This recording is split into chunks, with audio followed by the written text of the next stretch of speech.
Hi, this is Bishop Craig in Lansing, and this is take one for the week of March 27. Peace be with you. We congratulate Christ United in DeWitt and Pastor Alex Ivers, who has accepted the call to be their pastor. So, want to extend that congratulations, prayers, and blessings. I have a busy week this week. I have a endowment committee and audit committee today. Tomorrow is the executive committee, and on Wednesday is synod staff and some Zoom meetings, and on Thursday is boundary training and some Zoom meetings, and on Friday there are some Zoom meetings, and on Saturday is synod council. So a lot of meetings going on.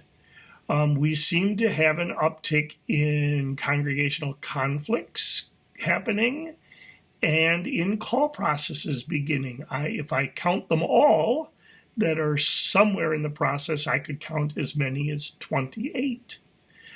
We have congregations that are worried about and dealing with whether they are sustainable moving forward, and people not returning to worship as everybody expected they would, and all of those kind of things.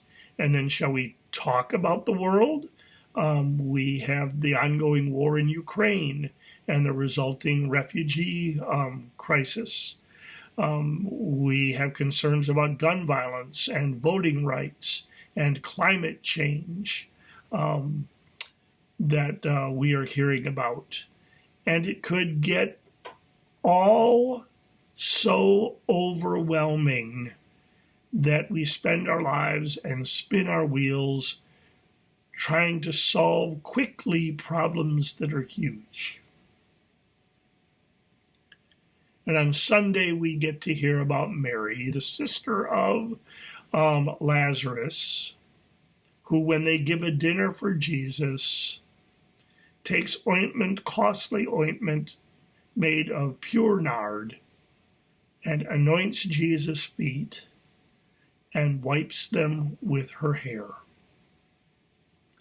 And we get to hear about Judas, who complains that there are more pressing needs. For Judas, it's the poor, and that the ointment should have been sold and the money given to meet the more pressing needs.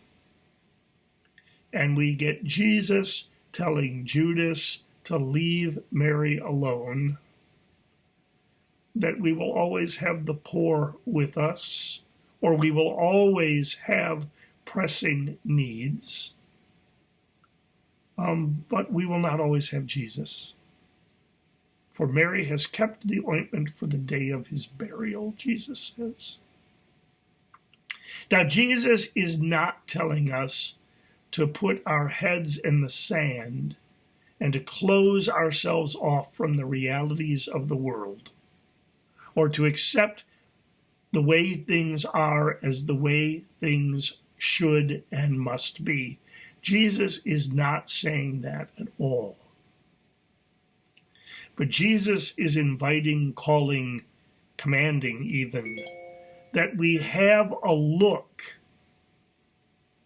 at Jesus, that we take the time to fully engage Jesus, that we not be distracted by other things and miss out on Jesus,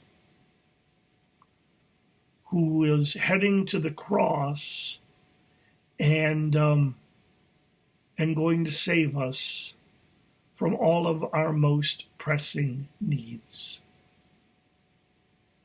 And perhaps contemplating Jesus, we will be in a better place to participate with him in addressing our most pressing needs.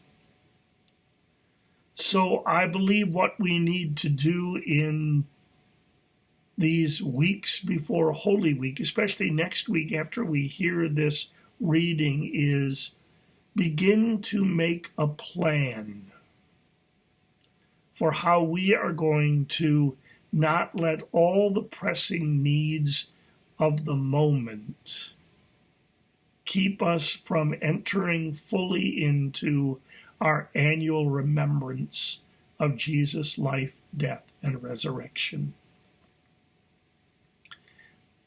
In part, that means for the week of the 10th of April, we need to clear our schedules, and however we're doing it, find time, make time to worship, to pray, to read scripture, to spend time with Jesus. So maybe this week and next, we can decide what is the most pressing need that we will carry with us into Holy Week and bring to the cross.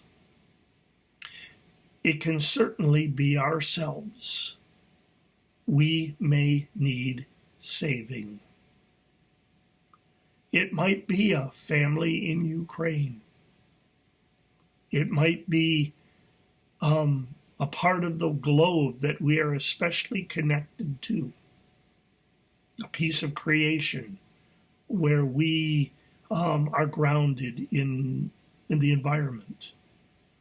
It might be an issue and it might be a relationship, but we should, I think, begin now to decide what we are bringing with us into Holy Week, not to fix it, but